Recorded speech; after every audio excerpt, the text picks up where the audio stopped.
Hello friends, this is Sweety and welcome to learning without burden. आज हम करेंगे CTET CDP के कुछ पीवाईक्यू। ये 6 जनवरी के आए हुए क्वेश्चन है। ठीक है, आइए शुरू करते हैं। एज पर Harvard Gardner's theory of multiple intelligence, the ability to be aware of one's own emotional state, feeling and motivations is called. Harvard Gardner जो है, हार्वर्ड गार्डनर ने क्या कहा है? बुद्धि 8 प्रकार की होती है। ठीक है, हार्वर्ड गार्डनर ने कहा है कि बुद्धि 8 प्रकार की होती है, जिसमें से 4 तो आपको यहीं पे समझ में आ जाएगा कि कौन कौन से प्रकार है। 4 और हैं। ठीक है, 8 प्रकार की बुद्धि बताइए। तो कह रहा है कि कौन सी बुद्धि जो है वो खुद के बारे में अवेयर, खुद के इमोशन को पहचानने और खुद के फीलिंग और मोटिवेशंस को पहचानने के लिए होती है। ठीक है, तो देखते हैं। 8 प्रकार की बुद्धि है, जिसमें से 4 प्रकार की बुद्धि दी हुई है। पहला क्या है? Linguistic intelligence. लिंग्विस्टिक इंटेलिजेंस जिसके अंदर होता है, जिस व्यक्ति के अंदर भाषा पे उसकी अच्छी पकड़ होती है, या तो वो कवि बनेगा या फिर गीतकार बनेगा, मतलब वो कुछ भी भाषा से रिलेटेड जो हो, या अच्छा वो अगर भाषा पे अच्छी पकड़ है तो वो अच्छा वाचक भी बन सकता है। तो जिसकी भाषा पे अच्छी पकड़ होती है उसके अंदर लिंग्विस्टिक इंटेलिजेंस होता है, या आप कह सकते हैं कि जिसके अंदर लिंग्विस्टिक इंटेलिजेंस है, भाषा पर उसकी अच्छी पकड़ होती है। ठीक है, ये है लॉजिकल मैथमेटिकल रीजनिंग। अब जिसके अंदर लॉजिकल मैथमेटिकल रीजनिंग वाला इंटेलिजेंस होता है, उसका क्या होता है? वो मैथ और रीजनिंग में अच्छा होता है। किसी भी चीज़ के लिए वो अच्छा लॉजिक लगा सकता है, तर्क दे सकता है। ठीक है, वो लॉजिक लगा सकता है और तर्क दे सकता है। जिसके अंदर लॉजिकल मैथमेटिक्स रीजनिंग होगी वो मैथ और रीजनिंग में ज़्यादा अच्छा होगा। ठीक है, अब है इंटरपर्सनल इंटेलिजेंस। इंटरपर्सनल इंटेलिजेंस जिसके अंदर रहेगा वो दूसरों के इमोशन को, दूसरों के मोटिवेशन को, दूसरों के फीलिंग को अच्छे से समझ सकेगा। और लास्ट है इंट्रापर्सनल इंटेलिजेंस। इंट्रापर्सनल इंटेलिजेंस जिसके अंदर होता है वो खुद के मोटिवेशन को, खुद के फीलिंग को और खुद के इमोशन को ज़्यादा अच्छे से समझ सकता है। तो चारों प्रकार इसमें आपका क्लियर हो गया, 4 प्रकार। अब इस क्वेश्चन में जो पूछ रहा है प्रकार वो हम समझेंगे। ठीक है, इस क्वेश्चन में क्या पूछ रहा है?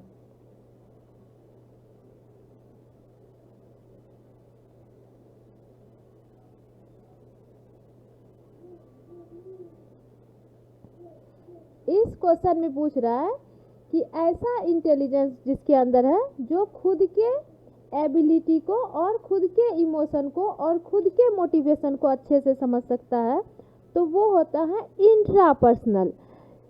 अब इंटरपर्सनल और इंट्रापर्सनल, इसमें कुछ लोग कंफ्यूज हो जाते हैं। तो इंटरपर्सन जो होता है वो दूसरे के इमोशन को समझता है और इंट्रापर्सनल खुद को। इसको याद कैसे रखेंगे? इसको याद ऐसे रखेंगे कि जब किसी 2 राज्य के बीच में बस चलती है तो उसको बोलते हैं इंटर स्टेट। ठीक है, जब 2 राज्य, जब 2 देश के बीच कोई बात हो तो उसको बोलते हैं इंटरनेशनल। मतलब इंटर मतलब 2 देश के बीच। ठीक है, और इंट्रा, इंट्रा मतलब खुद का। तो जो खुद के इमोशन को, खुद के एबिलिटी को, खुद के मोटिवेशन को, खुद के फीलिंग को समझे, उसके अंदर कौन सा इंटेलिजेंस है? Intrapersonal intelligence. तो ये हार्वर्ड गार्डनर के 4 प्रकार की बुद्धि हो गई, और 4 प्रकार की बुद्धि किसी और क्वेश्चंस के थ्रू हम लोग कर लेंगे। ठीक है, 8 प्रकार की बुद्धि होती है। हार्वर्ड गार्डनर ने कहा है कि बुद्धि 8 प्रकार की होती है। ठीक है, हिंदी में भी कर लेते हैं। हार्वर्ड गार्डनर के बहुबुद्धि सिद्धांत के अनुसार अपनी भावनात्मक अवस्था, संवेगों और अभिप्रेरणाओं के बारे में जागरूक रहने की योग्यता को क्या कहा जाता है? तो ये होता है अंतःवैयक्तिक बुद्धि। ठीक है, अंतरा जो दूसरे का समझे, तार्किक गणितीय जो रीजनिंग और मैथ में तेज हो, भाषाई जिसको भाषा पे पकड़ हो। ठीक है, 8 प्रकार की बुद्धि होती है। Gender schema theory. Gender schema theory जो है ये पहली बार सीटेट में आया है, इसके पहले ये सीटेट में नहीं आता था। जेंडर स्कीमा थ्योरी जो है ये किसने दिया है? ये सेंड्रा बैम ने दिया है। और इस बार आया कि जेंडर स्कीमा थ्योरी क्या एक्सप्लेन कर सकता है, तो हो सकता है अगली बार आ जाए कि किसने दिया है? सेंड्रा बैम ने दिया है। और ये सेंड्रा बैम कहाँ के हैं? तो ये अमेरिका के साइकोलॉजिस्ट है, ठीक है, अमेरिका के। ये भी कभी कभी पूछ देता है कि ये कहाँ के साइकोलॉजिस्ट हैं और कौन सी थ्योरी इसने दी है। तो ये जेंडर स्कीमा थ्योरी क्या कह रहा है ये पूछता है, और ये दिया किसने है? सेंड्रा बैम ने, और ये अमेरिकन साइकोलॉजिस्ट हैं, ठीक है। तो जेंडर स्कीमा थ्योरी क्या कहता है कि बच्चा जो है कैसे समाज से सीखता है जेंडर के रोल को। मेल और फीमेल, जब कोई बच्चा जन्म लेता है, सेक्स क्या है? सेक्स है बायोलॉजिकल चीज कि उसको जन्म के साथ मिला, लेकिन जेंडर क्या है? जेंडर है जो उसने समाज से लिया। मतलब खाना बनाना लड़कियों का काम, बाहर जाना लड़कों का काम, फुटबॉल खेलना लड़कों का, ये सब जो उसके दिमाग में स्कीमा बना, वो कैसे बना? जो उसके दिमाग में ये स्कीमा को हमने पियाजे की थ्योरी में पढ़ा है। पियाजे की थ्योरी में भी स्कीमा पढ़ा। स्कीमा क्या होता है? आपके दिमाग में किसी का इंफॉर्मेशन का स्कीमा बन जाता है। हमारे दिमाग में जो पॉकेट ऑफ इंफॉर्मेशन, उसी को स्कीमा कहते हैं। तो उसके दिमाग में जो ये जेंडर का स्कीमा बना, वो कैसे बना, यही इसमें देखते हैं। How children learn gender roles, यही बात इसमें कही गई है। इस थ्योरी में यही कही गई है कि बच्चा जेंडर रोल कैसे सीखता है, बच्चा कैसे सीखता है कि ये लड़का का काम है और ये लड़की का काम है। इसी चीज को इस थ्योरी में बताया गया है, ठीक है। ये साइकोसेक्सुअल स्टेज इस थ्योरी में नहीं बताया गया है, हेटेरोनॉर्मेटिविटी भी नहीं, children's attachment to the opposite gender parent ये भी नहीं। इस थ्योरी में बताया गया है कि बच्चा जेंडर रोल कैसे सीखता है, ठीक है। जेंडर स्कीमा थ्योरी में बताया गया है कि बच्चा जेंडर रोल कैसे सीखता है। जेंडर स्कीमा सिद्धांत निम्न में से किसकी व्याख्या करता है? यह बताता है कि बच्चा जेंडर रोल कैसे सीखता है, ठीक है। मनोलैंगिक चरण नहीं, विषमता परतंत्रता नहीं, और ये भी नहीं, ठीक है।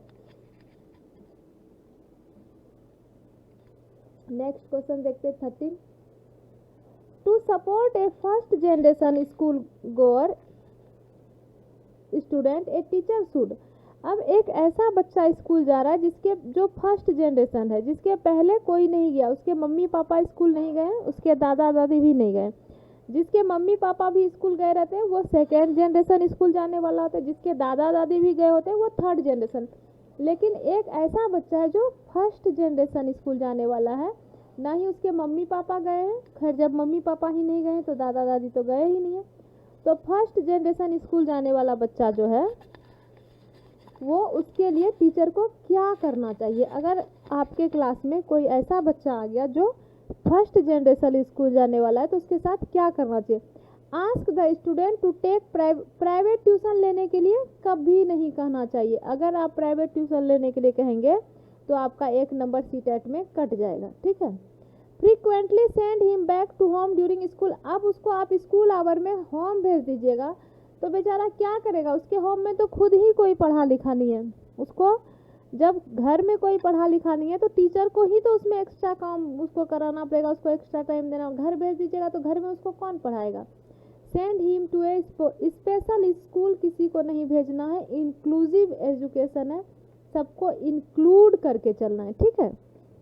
Plan activities with respectful consideration of his socio cultural background. जिस भी ऑप्शन में बच्चे के सोशियो कल्चरल बैकग्राउंड को रेस्पेक्ट दिया जाता है वो ऑप्शन हमेशा सही रहता है। ये किसी भी क्वेश्चन में याद रखिएगा, जिस भी क्वेश्चन में बच्चा के सोशियो कल्चर बैकग्राउंड को रिस्पेक्ट दिया जाता है वो हमेशा एक पॉजिटिव आंसर होता है, ठीक है।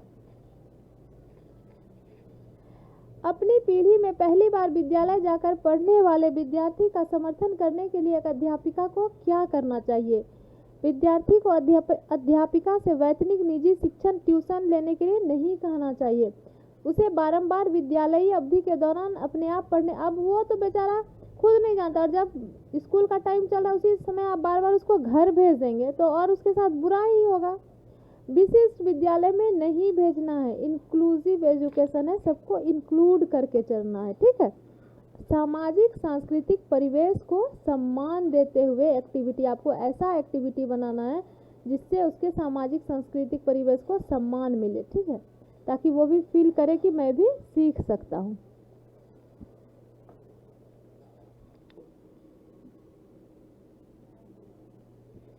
Which of the following statement regarding assessment in the context of national education policy is correct?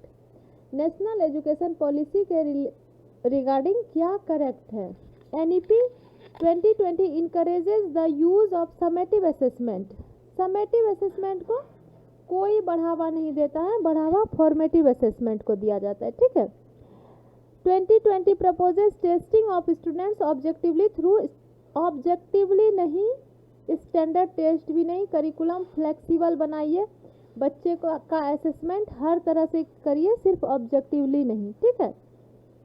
Proposes comprehensive assessment of students using a variety of methods including portfolios and role pledge.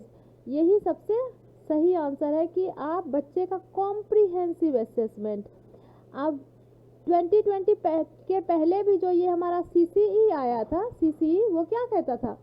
Continuous and comprehensive evaluation होना चाहिए। Comprehensive मतलब हर तरह का, चहुमुखी, ठीक है, खेलने में कूदने में उसका फिजिकल सोशल इमोशनल हर तरह का आप डेवलपमेंट करिए, हर तरह से उसका इवैल्यूएशन करिए, हर तरह से उसको असेसमेंट करिए, सिर्फ पेपर पेंसिल टेस्ट नहीं करिए, सिर्फ उसको लिखने में तेज नहीं बनाइए, पढ़ने में तेज नहीं बनाइए, उसको हर तरह से तेज बनाइए, ठीक है।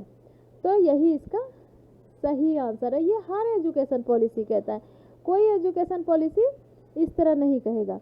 National education policy encourages teachers to prepare report card specific, दूसरे स्टूडेंट से कंपैरिजन कभी नहीं करना है, ठीक है, दूसरे स्टूडेंट से कंपैरिजन कभी नहीं करना है। कंपैरिजन हमेशा खुद से करना है, कंपैरिजन हमेशा खुद से करना है कि बच्चा पहले से बेटर हुआ या नहीं, बच्चा पहले से बेटर हुआ या नहीं, ये नहीं देखना है कि बच्चा दूसरे बच्चों से बेटर हुआ या नहीं, ठीक है। राष्ट्रीय शिक्षा नीति के संदर्भ में आकलन के बारे में निम्नलिखित में से कौन सा कथन सही है? योगात्मक आकलन, NEP 2020 योगात्मक आकलन के प्रयोग को प्रोत्साहित करती है, नहीं। रचनात्मक आकलन, मानक परीक्षा नहीं, स्टैंडर्ड नहीं, फ्लेक्सिबल लचीला होना चाहिए, सिर्फ वस्तुनिष्ठ नहीं, हर तरह से आकलन करना चाहिए, ठीक है। विद्यार्थियों का समग्र आकलन प्रस्तावित करती है जिसमें विभिन्न प्रकार की विधियों जैसे कि पत्राधान एवं भूमिका निर्वहन को सम्मिलित किया गया हो, यही इसका सही आंसर है। शिक्षकों को प्रोत्साहित करती है कि वे विद्यार्थियों के ऐसे प्रगति पत्र बनाएं जिसमें उनकी अन्य, ये विधियों नहीं विद्यार्थियों होना चाहिए, अन्य विद्यार्थियों से तुलना हो, अन्य विद्यार्थियों से कभी तुलना नहीं करना है, तुलना अपने आप से करना है कि बच्चा पहले से बेटर हुआ या नहीं, ठीक है। हमेशा ये देखना है कि बच्चा पहले से बेटर हुआ या नहीं, ये नहीं देखना है कि बच्चा दूसरे बच्चे से बेटर हुआ या नहीं, ठीक है। Which of the following pedagogical strategy promotes critical thinking? Critical thinking किससे बढ़ेगा? क्रिटिकल थिंकिंग का मतलब क्या होता है कि बच्चा बहुत तरह से सोचे, ठीक है, बच्चा बहुत तरह से सोचे, किसी भी बात को पक्ष में सोचे, विपक्ष में सोचे, है ना, हर तरह से सोचे, उसके फेवर में भी, उसके अगेंस्ट में भी, किसी भी बात को ऐसे नहीं कि किसी ने उसे कह दिया तो उसने मान लिया, उसको वो अपने तर्क के आधार पे सोचे, उसका अच्छा बुरा हर तरह से देखे, ठीक है। तो ये कैसे बढ़ेगा? Copying answers written by the teacher on the black board. अब टीचर ने जो ब्लैक बोर्ड पे लिख दिया उसको वो कॉपी कर लेगा, तो इससे कैसे बढ़ेगा? इससे क्रिटिकल थिंकिंग बढ़ेगा। ब्रेन स्टॉर्मिंग जब बच्चा करेगा तब उसका क्रिटिकल थिंकिंग बढ़ेगा। ब्रेन स्टॉर्मिंग का क्या मतलब होता है? ब्रेन स्टॉर्मिंग मतलब होता है दिमाग में बहुत तरह का आइडिया लाना, ठीक है। बच्चे को ग्रुप में बैठा दिया जाता है, उसको कोई टॉपिक दिया जाता है और दिमाग में कहा जाता है कि बहुत तरह का आइडिया लाओ, ठीक है। दिमाग में बहुत तरह का जब आइडिया आता है उसी को कहते हैं ब्रेन स्टॉर्मिंग। तो इससे क्या होता है? ब्रेन स्टॉर्मिंग से क्रिटिकल थिंकिंग बढ़ेगा, ठीक है। Writing passages from the text book multiple times. अब टेक्स्ट बुक से वो बार बार पैसेज को लिख लेगा तो इससे उसका क्रिटिकल थिंकिंग नहीं बढ़ेगा। डायरेक्ट इंस्ट्रक्शन देने से भी क्रिटिकल थिंकिंग नहीं बढ़ेगा। नेक्स्ट क्वेश्चन देखते हैं। निम्न में से कौन सी शिक्षा शास्त्रीय योजना समालोचनात्मक चिंतन में वृद्धि करती है? ब्लैक बोर्ड से शिक्षक द्वारा लिखे गए उत्तरों की नकल करना। जो टीचर ने लिखा अगर उसको बच्चा लिख देगा तो इससे उसकी थिंकिंग नहीं बढ़ेगी। पाठ्य पुस्तक से अनुच्छेदों को कई बार लिखना। अगर किसी पैसेज को बार बार बच्चा बुक से देख के लिख रहा है तो इससे उसकी थिंकिंग नहीं बढ़ेगी। हाँ, हैंडराइटिंग अच्छा हो सकता है। परोक्ष प्रत्यक्ष निर्देश देना, इससे भी उसकी थिंकिंग नहीं बढ़ेगी, लेकिन जब मानस मंथन कराया जाएगा तब उसकी थिंकिंग बढ़ेगी। ठीक है, नेक्स्ट देखते हैं। Which of the following is not a characteristics of a student with giftedness?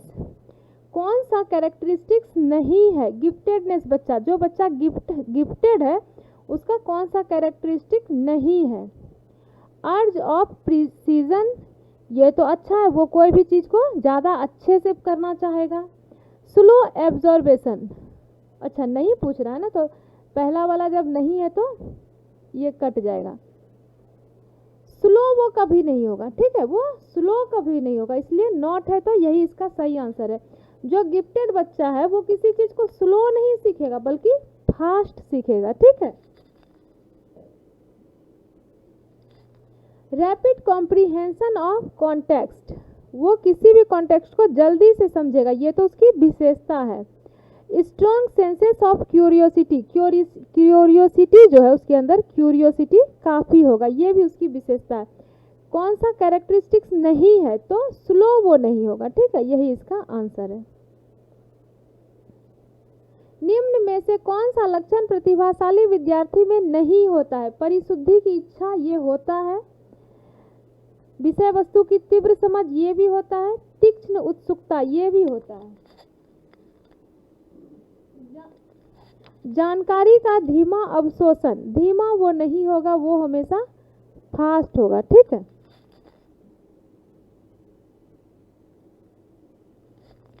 Which of the following principles is advocated by Right of Persons with Disabilities Act 2016? कौन सा?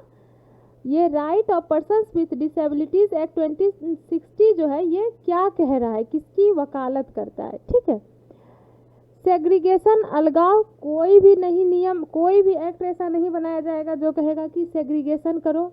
लेवलिंग करने के लिए कोई भी एक्ट नहीं कह सकता है। इंटीग्रेशन पहले होता था, अब क्या होता है? इंक्लूजन, अब इंक्लूजन होता है। इंक्लूसिव एजुकेशन है, सबको इंक्लूड करके चलना है। ठीक है, दिव्यांगजन अधिकार अधिनियम 2016 निम्न में से किस सिद्धांत को पक्ष पोषित करता है? पृथकीकरण नहीं करेगा, अलग थलग करने को नहीं कहेगा, सबको मिला के चलना है। लेबल नहीं लगाना है, नामीकरण नहीं करना। एकीकरण पहले होता था, अभी क्या होता है? समावेशन, सबको इंक्लूड करके चलना है। ठीक है, सबको इंक्लूड करके चलना है। Inclusive education process that we should modify the include the, इसको सेट करके देखते हैं। We should modify the system the to the include the learner. तो हम लोग क्या, यही सेट हो गया। हम लोग क्या करेंगे? सिस्टम को मॉडिफाई करेंगे। सिस्टम को मॉडिफाई करेंगे किसको इंक्लूड करने के लिए? लर्नर को इंक्लूड करने के लिए। ठीक है, लर्नर को इंक्लूड करने के लिए सिस्टम को मॉडिफाई करेंगे। ठीक है, सिस्टम को मॉडिफाई करेंगे लर्नर को इंक्लूड करने के लिए। अब हिंदी में देखिए, समावेशी शिक्षा यह प्रतिपादित करती है कि हमें, इसमें जो है इसका आंसर चेंज हो जाएगा, अधिगमकर्ता को दुरुस्त करने के लिए तंत्र प्रणाली को बदलना चाहिए। तो इसमें इसका आंसर थर्ड है। आप चाहे तो वीडियो को पॉज करके ये बाकी के ऑप्शन इसमें सेट करके देख सकते हैं। ये नहीं होगा, सोसाइटी को मॉडिफाई, स्कूल करिकुलम को इंक्लूड नहीं करना है, सिस्टम को इंक्लूड नहीं, इंक्लूड किसको करना है? लर्नर को। और उसके लिए मॉडिफाई किसको करना है, सिस्टम को। लेकिन जब आप हिंदी में देखेंगे तो हिंदी में लैंग्वेज चेंज हो जाता है, हिंदी में ये होगा। और सीटेट ने भी इसका हिंदी में आंसर यही दिया है और इंग्लिश में वो। इस बार ऐसे बहुत सारे क्वेश्चंस आए हैं जिसका हिंदी में अलग और इंग्लिश में अलग आंसर दिया गया है, ठीक है। A condition characterized by difficulty in memorizing number sequence, comparing any two or more numbers and connecting number concept to symbolic form is referred as। Calculation में प्रॉब्लम है, ठीक है, कंपेयर नहीं कर पा रहा है, मेमोराइज नहीं कर पा रहा है नंबर सीक्वेंस को, दो नंबर को कंपेयर नहीं कर पा रहा है, कनेक्ट नहीं कर पा रहा है सिंबॉलिक फॉर्म से, उसको किसका प्रॉब्लम है, उसको कैलकुलेशन का प्रॉब्लम है। तो जब जिस बच्चे को कैलकुलेशन का प्रॉब्लम है वो सीधे सीधे क्या हो गया, डिसकैलकुलिया। जिसको कैलकुलेशन में प्रॉब्लम है उसको क्या होता है, डिसकैलकुलिया। वह अवस्था जिसमें संख्या क्रम को याद करने, किन्हीं दो संख्याओं की तुलना करने और संख्या संप्रत्यय का उनके सांकेतिक रूप से संबंध स्थापित करने में कठिनाई हो, क्या कहलाती है, ये गुणज वैफल्य कहलाती है, ठीक है। लिखने में होता तो डिस्ग्राफिया, लेकिन कैलकुलेशन में है तो डिसकैलकुलिया, ठीक है। Which of the following factors hinder successful inclusion of students with locomotor disability. क्या होता है लोकोमोटर, मोटर डेवलपमेंट आपने पढ़ा होगा, मांसपेशी से जो रिलेटेड होता है। तो लोकोमोटर जिसको कि मतलब फिजिकली वो डिसेबल्ड है, मतलब उसके हाथ में पैर में दिक्कत है, उसको चलने फिरने में दिक्कत है, ठीक है। तो उसके लिए बाधा क्या बनेगा, जो जिसको चलने फिरने में दिक्कत है, या तो पैर में प्रॉब्लम है या हाथ में प्रॉब्लम है, उसको चलने फिरने में दिक्कत है, तो उसके लिए बाधा क्या बनेगा। फ्लेक्सिबल करिकुलम तो उसके लिए अच्छी चीज़ है, ठीक है। एम्पैथेटिक एटीट्यूड भी एक अच्छी चीज़ है, कॉम्प्रिहेंसिव इवैल्यूएशन भी एक अच्छी चीज़ है। तो बाधा क्या बनेगा, बाधा बनेगा इनएक्सेसिबल इंफ्रास्ट्रक्चर। इनएक्सेसिबल इंफ्रास्ट्रक्चर मतलब ऐसा इंफ्रास्ट्रक्चर जो उसके वो एक्सेस ही ना कर पाए, जो उसके पहुंच से काफ़ी दूर हो, ठीक है, जो उसके पहुंच से काफ़ी दूर हो। अगर उसके लिए बाधा होगा, ठीक है। निम्न में से कौन सा कारक चलन दिव्यांगता वाले विद्यार्थियों के समावेशन में बाधक है। जो चलने फिरने में जिस बच्चे को दिक्कत है उसके लिए बाधा क्या है, लचीला पाठ्यक्रम उसके लिए अच्छी चीज़ है, समानुभूतिपूर्ण अभिवृत्ति भी अच्छी चीज़ है और व्यापक मूल्यांकन भी अच्छी चीज़ है। अगम्य आधारभूत संरचना उसके लिए गलत है, उसके लिए क्या होना चाहिए, सुगम्य होना चाहिए, उसके लिए सुगम्य आधारभूत संरचना होना चाहिए। तो बाधा पूछा है तो यही इसका आंसर है। तो होप कि आपको सारे क्वेश्चंस के कॉन्सेप्ट क्लियर हुए होंगे। अगर कॉन्सेप्ट क्लियर हुए तो वीडियो को लाइक करिए, चैनल को अगर अभी तक सब्सक्राइब नहीं किया तो सब्सक्राइब करिए और अपने फ्रेंड्स के साथ शेयर करिए।